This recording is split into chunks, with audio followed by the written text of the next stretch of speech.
Bukan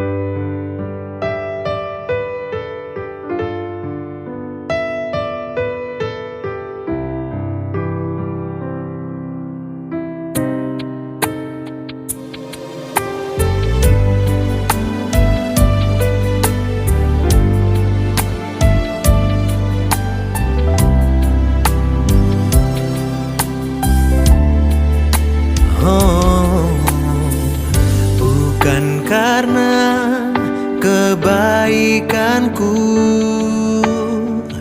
bukan karena kemampuanku, tapi semua karena Tuhan. Dia berikan anugerahnya.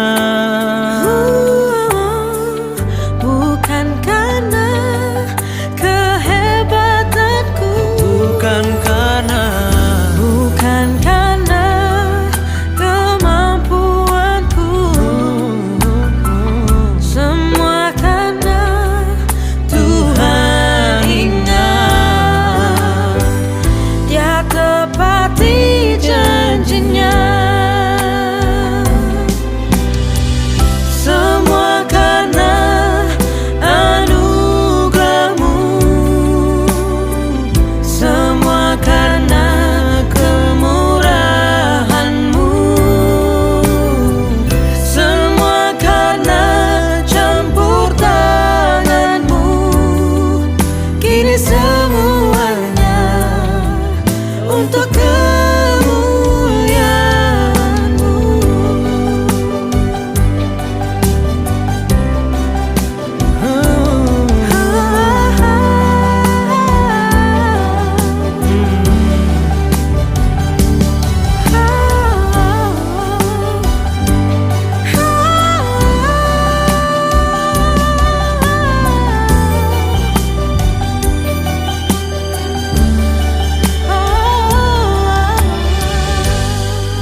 semua karena Tuhan.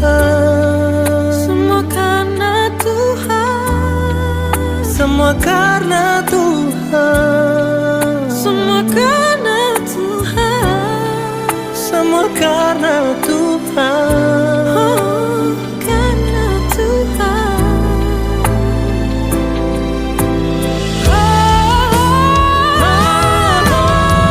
Semua karena anugerahmu, semua karena kemurahan-Mu, semua karena campur tangan-Mu. Kini semua untuk kemuliaan. Kini semuanya untuk kemuliaan-Mu.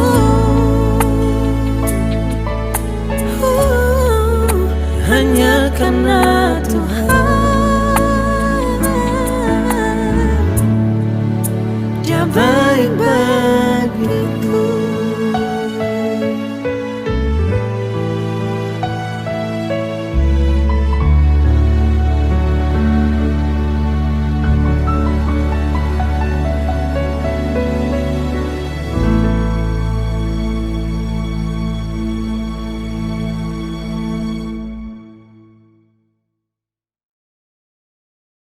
Shalom Bapak Ibu Saudara sekalian dikasih Tuhan. Kita masuk dalam BPN seri yang ketiga. Jadi panggilan Allah untuk suami dan istri. Berbicara tentang peranan suami apa, peranan istri itu apa. Sekali lagi, eksistensi, hakikat sama, ya. Tidak ada yang lebih tinggi, tidak ada yang lebih rendah, tapi peranan, fungsi, dan tanggung jawabnya berbeda dalam pernikahan. Jadi hal apa saja yang menjadi peran dan tanggung jawab mereka dalam pernikahan, ya, dan jika peranan tersebut dilaksanakan dengan baik dan bertanggung jawab, maka hasilnya bisa luar biasa, ya. Perkara-perkara yang Tuhan inginkan itu terjadi dalam keluarga dan pernikahan bisa terjadi. Nah, saudara yang kasih Tuhan, untuk apa Allah menciptakan keluarga? Jelas, itu adalah mandat budaya. melaksanakan mandat Allah untuk menaklukkan dan menguasai ikan-ikan di laut, burung-burung di udara, dan atas segala ciptaan, ya, binatang yang merayap di bumi. Jadi manusia menjadi mahkota ciptaan, ya, crown of creation, yang sesuatu yang paling bernilai, paling berharga, puncak dari penciptaan Tuhan. Nah, kemudian Tuhan membangun lembaga yang pertama, karena sebelum ada dosa, sebelum manusia jatuh dalam dosa, di pemandangan Tuhan ada yang tidak baik. Yang tidak baik itu apa? Jika manusia tinggal seorang diri. Dan akhirnya Tuhan menghadirkan seorang penolong, yakni Hawa. Allah memberkati mereka, dikatakan dalam Kejadian 1 ayat 28. Lalu Allah berfirman kepada mereka, beranak cuculah, bertambah banyak. Ini prokreasi, ya. Jadi manusia menjadi mitra kerjanya Tuhan Allah untuk menghadirkan manusia-manusia lain lewat lembaga pernikahan. Penuhilah bumi, taklukkanlah itu, berkuasalah atas ikan-ikan di laut, burung-burung di udara, dan atas segala binatang yang merayap di bumi. Jadi jelas firman Tuhan mengatakan, kenapa Tuhan menciptakan pernikahan? Satu, untuk berkembang biak, memenuhi bumi. Dan hari ini bumi kita sudah penuh, hampir 8 miliar. Ya, Profesor Dr. Mahar Marjono, Rektor UGM, beberapa waktu yang lalu, ya, bahwa bumi kita hanya optimal ditempati oleh 6 miliar manusia. Dan sekarang sudah overload lebih dari hampir 8 miliar, kelebihan 2 miliar. Kalau pakar-pakar orang barat mungkin mengatakan, ya optimal hanya 4-5 miliar penghuni bumi ini, ya. Jadi kelebihannya cukup banyak. Tapi jangan lupa, bukan hanya berkembang biak, tapi mengusahakan memelihara alam semesta, ciptaan Tuhan yang lain, dipercayakan kepada manusia. Manusia menjadi partner, mitra kerja dari Tuhan Allah sendiri. Tuhan Allah mengambil manusia itu, menempatkannya dalam Taman Eden untuk apa? Mengusahakan dan memelihara taman itu. Jadi Tuhan mempercayakan ciptaannya, ya, kepada makhluk utama, crown of creation, ya, yakni manusia. Mengapa sekali lagi Allah menciptakan bukan hanya untuk berkembang biak, reproduksi, prokreasi, kemudian mengusahakan semesta, memeliharakan ciptaan Tuhan, tapi yang ketiga ialah supaya bisa mencapai kapasitas maksimal, agar manusia bisa maksimal dalam kehidupan, ya. Jadi manusia dihadirkan di tengah-tengah keluarga, kemudian manusia juga membentuk keluarga intinya masing-masing. Jadi lewat itu semuanya manusia menjadi maksimal. Kenapa? Karena terjadi proses interaksi, saling membentuk, saling mengasihi, saling membangun, saling menegur, dan terjadilah karakter building, pembentukan karakter ilahi. Jadi suami membentuk istrinya, istri membentuk suaminya. Masing-masing punya kekurangan dan kelebihan. Orang tua membentuk anaknya, tapi pada saat yang sama anak-anak juga membentuk orang tuanya. Lebih sabar, lebih pengasih, lebih pengayom, lebih memahami, ya. Anak-anak belum pernah dewasa, tapi orang dewasa, orang tua pernah jadi anak-anak, ya. Meskipun generasinya berbeda, zamannya berbeda, tapi arah tujuannya seluruh isi rumah tangga menjadi murid Tuhan. Semuanya memiliki karakter ilahi seperti Yesus. Jadi, nah, ada 7 pilar dalam pernikahan Kristen, ya, seperti bangunan-bangunan, base, kerajaan, istana. Itu ada pilar-pilar yang besar yang menopang bangunan yang megah dan indah. Demikian juga keluarga pernikahan dibangun lewat beberapa pilar. Yang pertama, seorang laki-laki harus menikah dengan seorang perempuan ya. Tapi bukan perempuan KW, perempuan jadi-jadian yang banyak di Thailand itu ya, atau laki-laki KW, laki-laki jadi-jadian. Otomatis pilar yang pertama ini langsung menolak dosa LGBT ya, homoseksualitas, lesbianism ya. Jadi kalau zaman sekarang Susi dan Susan diberkati di gereja ya, Alex dan Ridwan diberkati di gereja, itu bukanlah ide Alkitabiah. Meskipun ada beberapa gereja tertentu yang melegalisir ya. Saya teringat waktu saya melayani di Australia, pendetanya bisikin saya, nanti pas khotbah atau ngajar nggak boleh ngomong soal LGBT ya, nggak boleh ngomong soal dosa homoseks, lesbian, nggak boleh, sebab itu legal ya. Kalau saya ngomong bisa disu katanya, bisa ditangkap. Jadi luar biasa ya.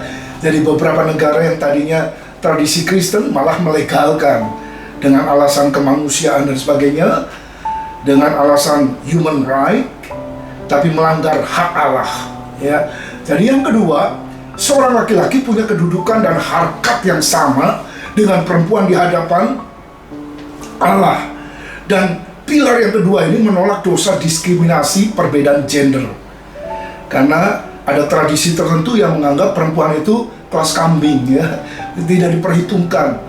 Ada tradisi yang menganggap perempuan bisa diceraikan kapan saja dengan alasan apa saja, yang menunjukkan supremasi laki-laki atas wanita. Wanita begitu direndahkan. Tapi bersyukur proklamator agung kemerdekaan wanita bukanlah Raden Ajeng Kartini, tapi Yesus Kristus. Ya, dalam silsilah Yesus ada 5 wanita disebutkan. Ya, hampir semuanya bukan wanita terhormat, ya, tapi wanita-wanita yang mungkin punya latar belakang yang kelam, hitam, pekat karena dosa. Dan itu hanya menunjukkan bahwa Tuhan Allah di dalam Yesus Kristus mencintai orang berdosa. Meskipun dalam kekudusannya adalah Tuhan yang membenci dosa.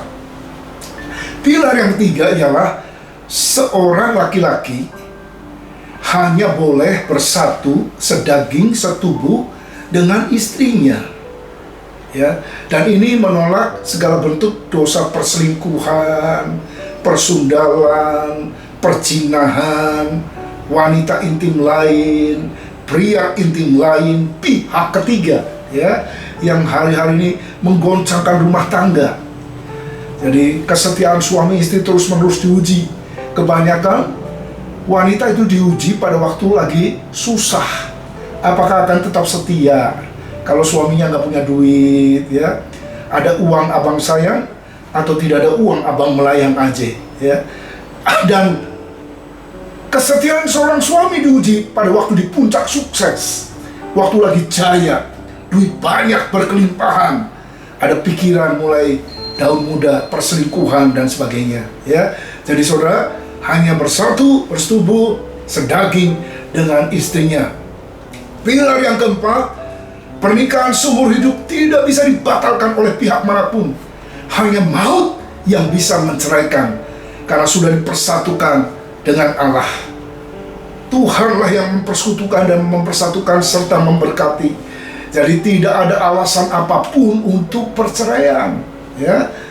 Yang direkomendasikan hanyalah perpisahan sementara, ya, bertarak sementara. Untuk apa? Mengintrospeksi kalau lagi konflik nih, ya. Kan maaf kata ya, perempuan 28 hari sekali mengalami bad mood karena menstruasi. Pria 35 hari sekali, ya, meskipun tidak ada menstruasi, ya, tapi itu siklusnya. 35 hari sekali, 28 hari sekali, pas ketemu terjadi perang. Sudah, mungkin lebih baik bertarak. Yang satu pergi keluar kota atau tugas, ya, daripada serumah ribut melulu. Iya, jadi perceraian merupakan satu hal yang menduka citakan Tuhan, ya, karena apa yang sudah dipersatukan Allah tidak boleh diceraikan oleh manusia. Yang kelima, harus sama-sama beriman dan mengasihi Tuhan Yesus. Itulah sebabnya pilar ini sekaligus menolak perbedaan pernikahan tapi beda keyakinan.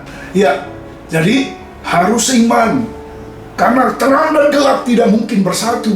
Ya, ada pacaran beda iman.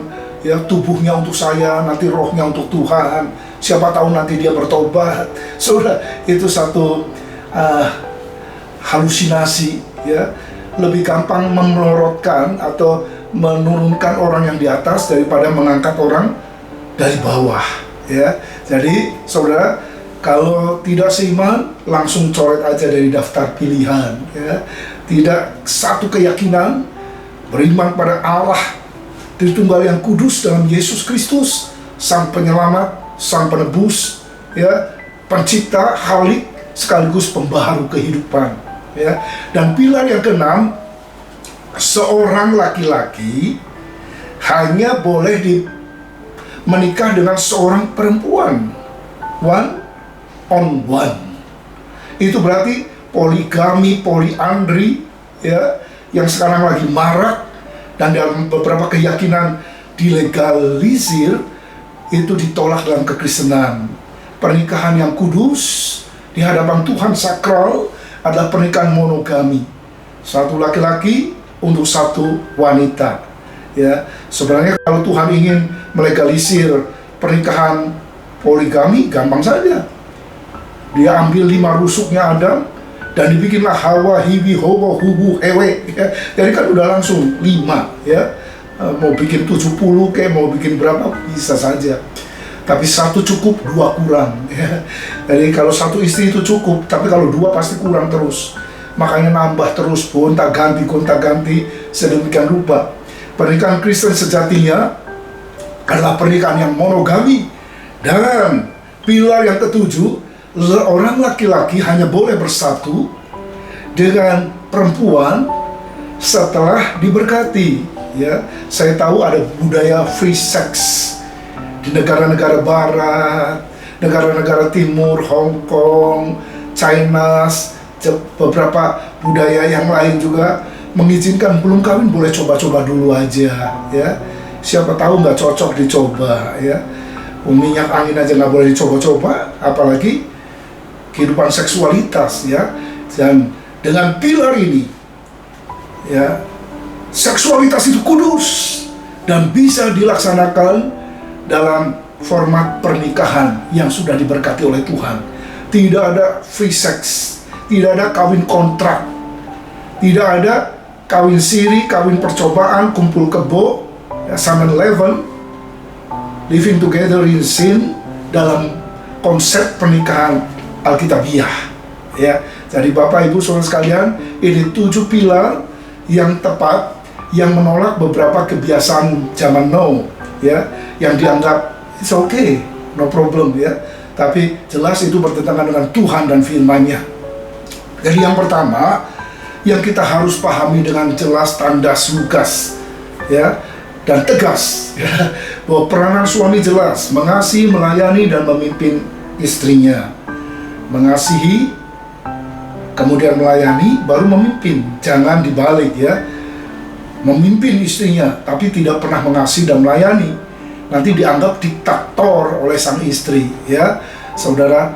Dan jadi harus itu yang pertama, mengasihi, kemudian melayani, baru memimpin istrinya.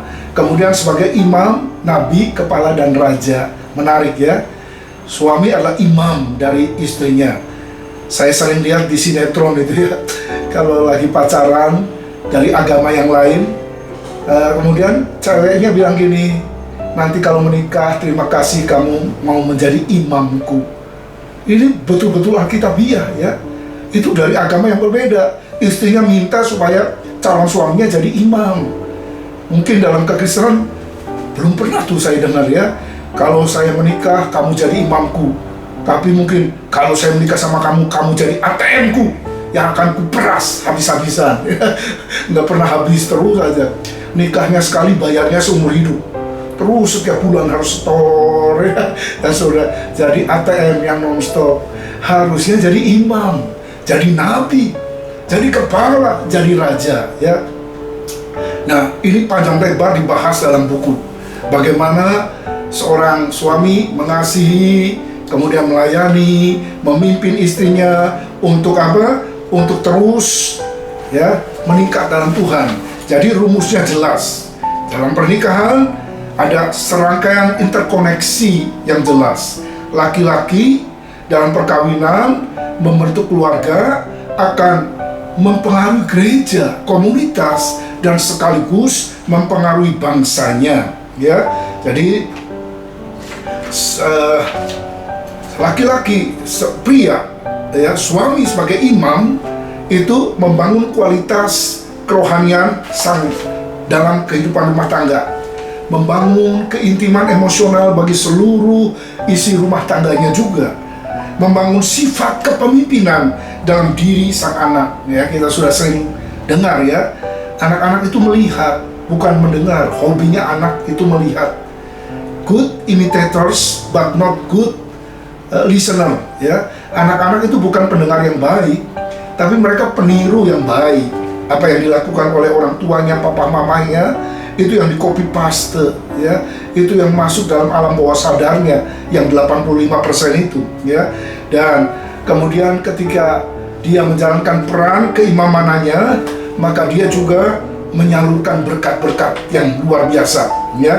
Tapi jangan lupa, bukan hanya sebagai imam, tapi sebagai nabi, perantara antara Allah dan manusia, mendengar Allah berbicara dan kemudian menyampaikan kepada umatnya.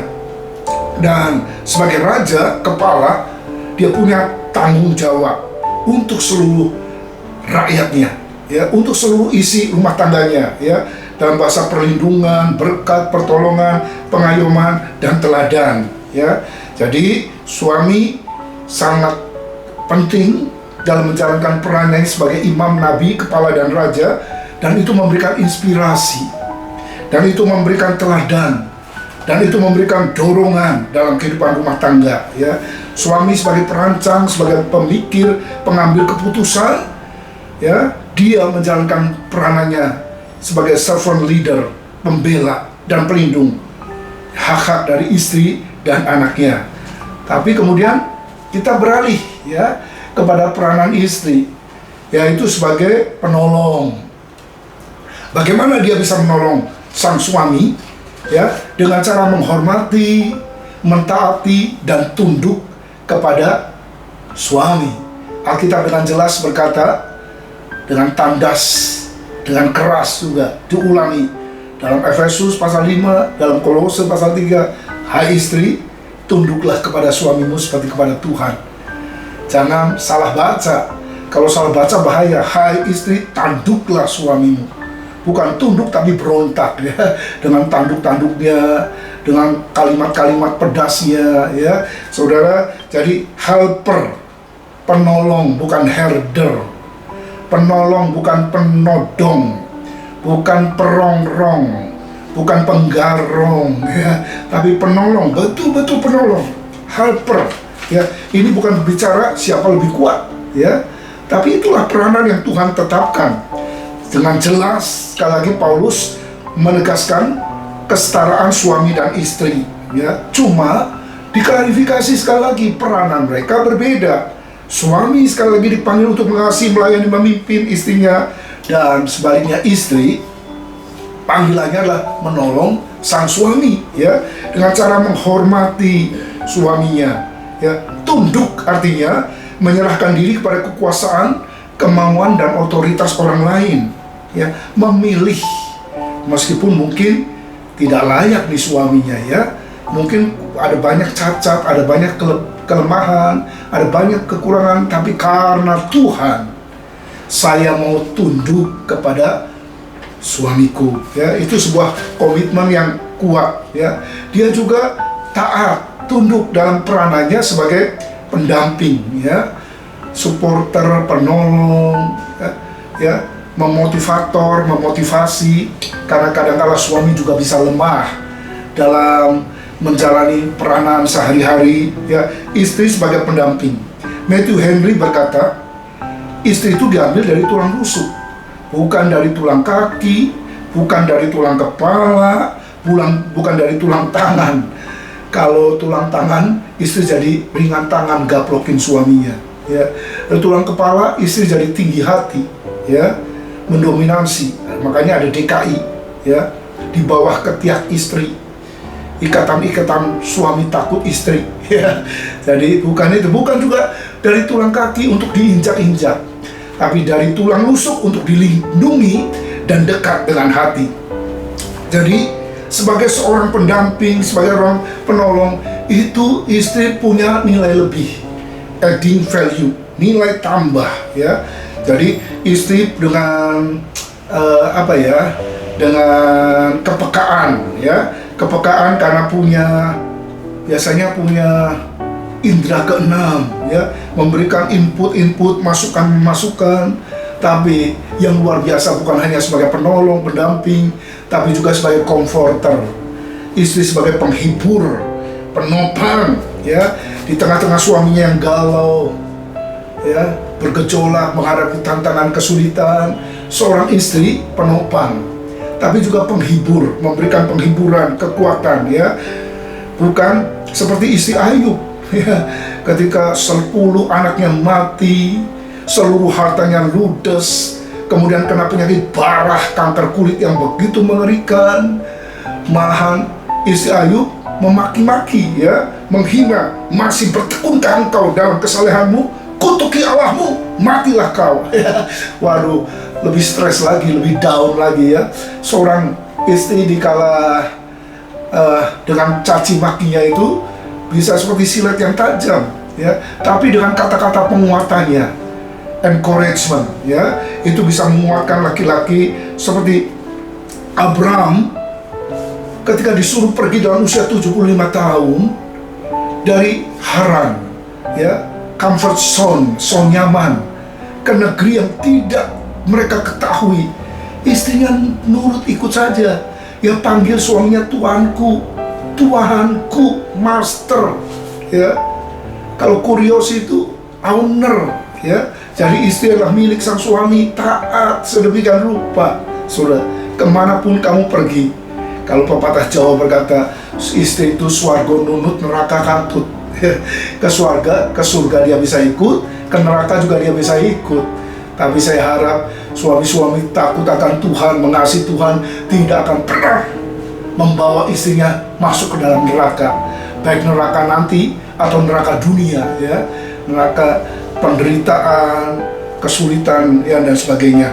Nah, hai istri, sekali lagi, tunduklah kepada suamimu seperti kepada Tuhan, ya. Jadi istri bisa menjalankan peranannya sebagai penolong, sebagai pendamping, sebagai penopang, penghibur, ya, dari sang suami dikala sulit dalam menghadapi pergumulan tantangan kehidupan. Nah, biasanya dalam pergumulan selalu harus ambil decision, ya, dan jangan lupa suami itu kepala, tapi istri adalah leher, ya. Angguk-angguk dan geleng-geleng perlu leher, ya. Nggak mungkin angguk-angguk yes atau geleng-geleng no tanpa leher. Jadi tetap, ya, decision maker terakhir, final decision maker sang suami, ya. Tapi jelas seluruh masukan berasal dari sang istri, ya. Jadi ada lobby-lobby tertentu, ya. Jadi ada apa yang sudah diputuskan di rapat bisa berubah gara-gara input yang dari ranjang, ya. Itu seringkali terjadi demikian. Tapi sekali lagi bukan dalam konotasi yang negatif, karena sekali lagi insting indera keenam dari istri, kalau itu dipimpin oleh Roh Kudus, itu adalah suatu hal yang tidak dimiliki oleh seorang suami, seorang pria, ya. Jadi mungkin perlu dicatat, ya, laki-laki dan perempuan itu berbeda, kebiasaannya berbeda, seleranya berbeda, pandangannya berbeda, dan itu akan kita bahas dalam sesi yang keempat, ya, di mana lewat perbedaan tersebut mereka bisa saling melengkapi dan saling melayani untuk mencapai visi Tuhan dan tujuan Allah dalam pernikahan. Tuhan Yesus memberkati kita sekalian. Amin.